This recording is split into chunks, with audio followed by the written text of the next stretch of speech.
जय हिंद साथियों। जैसा कि आप लोगों को पता है, हमारे इस चैनल पे एमपी स्टडी सेंटर पे अभी क्लास 12 का क्रैश कोर्स का तैयारी कराया जाता है, जिसमें आज हम लोग करेंगे 5 MBBI short type question and answer का तैयारी।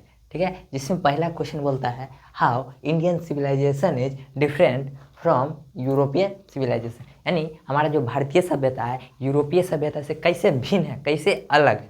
ठीक है, वही बोलता है the Indian civilisation based on restriction on ones where European civilization is based on infinite multiplication of human bonds, यानी जो हमारा भारतीय सभ्यता है हमारे जो इच्छाओं पे क्या है प्रतिबंध लगाता है, कम करता है, उसको रोकता है। लेकिन जो वेस्टर्न यानी यूरोपियन सिविलाइजेशन है वो क्या करता है, इच्छाओं पर क्या करता है और अधिक बढ़ा देता है और अधिक गुणन कर देता है। ठीक है ना, वही बोलता है the Indian civilisation is based on belief in God whereas the western civilisation is godless, यानी जो हमारा भारतीय सभ्यता है क्या करता है, इस ईश्वर पे विश्वास रखना सिखाता है। लेकिन जो यूरोपीय सिविलाइजेशन है वो क्या करता है, भगवान पे विश्वास रखना नहीं सिखाता है। Indian civilisation believes in working with hands and feet whereas European civilisation depends upon machine, यानी जो हमारा भारतीय सभ्यता है क्या करता है, हमारी जो काम है उसको हाथ पैरों से करना सिखाता है, यानी कोई मशीन से नहीं करना। लेकिन जो यूरोपियन सिविलाइजेशन है वो क्या करता है, अपनी काम को मशीन से करता है, यानी मशीन पे निर्भर रहता है। वही बोल रहा है जो हमारा भारतीय सभ्यता है यूरोपीय सभ्यता से कैसे भिन्न है, कैसे अलग। चलिए चलते हैं अगले क्वेश्चन। अगला क्वेश्चन बोल रहा है वाई डज गांधी जी से that mind is a restless bird, यानी गांधी जी क्यों कहते हैं कि जो हमारा मन है एक चंचल पक्षी, बेचैन पक्षी की तरह है। तो Gandhi ji says that mind is a restless bird because it is never satisfied, यानी गांधी जी कहते हैं जो हमारा मन है रेस्टलेस बर्ड यानी बेचैन पक्षी की तरह है, क्योंकि यह कभी संतुष्ट नहीं होता है।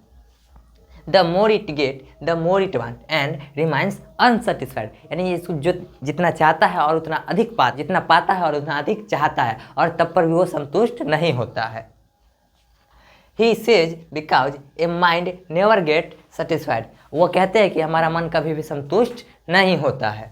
Like a bird he always wander to quench his thirst of desire, जैसे कि एक पक्षी की तरह जो क्या करता है अपनी इच्छाओं की तलाश में इधर उधर घूमते रहता है, इच्छाओं की प्यास बुझाने के लिए इधर उधर भटकते रहता है। Even after the completion of any his Dzire the next one is ready, यानी उसके जो इच्छा है उसको पूरा होने के बाद भी और उसका एक इच्छा और तैयार रहता है। And this cycle of desire continues till his last breath, यानी उसका जो इच्छा पाने का सिलसिला है ना उसके अंतिम सांस तक चलते रहता है।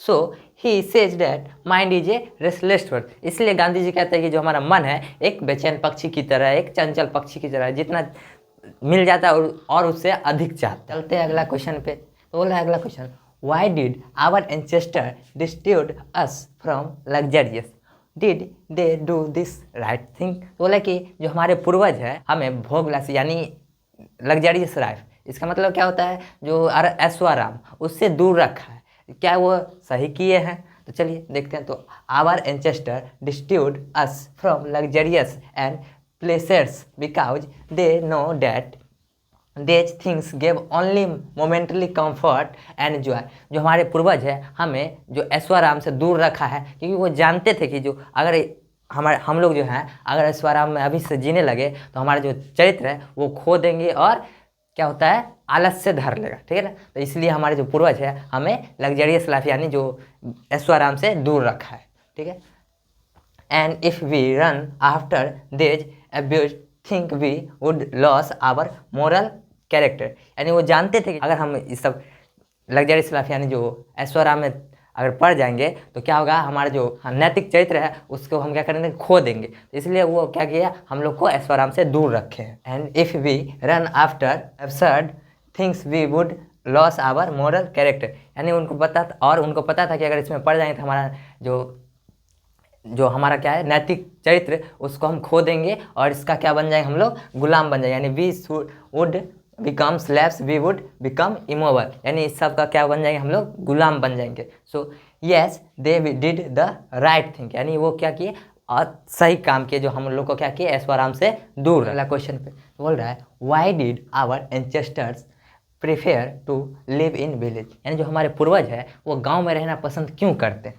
तो our ancestors prefer to live in village because they wanted to live in a safe place with their ancient tradition, यानी हमारे जो पूर्वज है गांव में रहना पसंद इसलिए करते हैं क्योंकि हमारे जो पूर्वज का परंपरा के साथ सुरक्षित रहना पसंद करते हैं। ठीक है, उसके बाद they observe that towns often had issues like gang of thieves, robbers and preferred and touts, यानी जो उन्होंने देखा कि जो शहर में है ना क्या होता है कि चोरों का गिरोह, दलाल और वेश्याओं एवं दलालों का क्या रहता है गिरोह रहता है, इसलिए क्या किए वो गांव में रहना पसंद करते हैं। Therefore they did choose the lives in village happier rather than town, यानी तब उन्होंने क्या डिसाइड किया, क्या चुना, जो गांव में रहना पसंद करते हैं और शहर से अच्छा गांव में जीवन व्यतीत किया जाता है, इसलिए क्या जो हमारे पूर्वज हैं गांव में रहना अधिक पसंद करते हैं। चलिए तो आज का लास्ट क्वेश्चन देखते हैं। तो बोला है कि what is civilisation is real sense of term, यानी शब्दों के अर्थ में शब्दों के वास्तविक अर्थ में सभ्यता क्या है। ठीक है, तो बोल रहा है कि civilisation in the real sense is not the multiplication of our wants and desire, यानी सभ्यता जो है ना वास्तविक अर्थ में ये नहीं बोलता है कि जो हमारी इच्छा है और तो क्या बोलता है जो सभ्यता है ये नहीं बोलता है कि सब इच्छा और चाहतों का वास्तविक गुणन, मतलब क्या और अधिक बढ़ाता है। सभ्यता ये नहीं बोल रहा है कि जो हमारी इच्छा है और चाहत है उसको और अधिक बढ़ावा देता है, but it's actually the control of our desire, लेकिन वास्तव में क्या है जो सभ्यता है हमारी इच्छाओं को क्या करता है नियंत्रित करता है, कंट्रोल करता है, यानी कम करता है।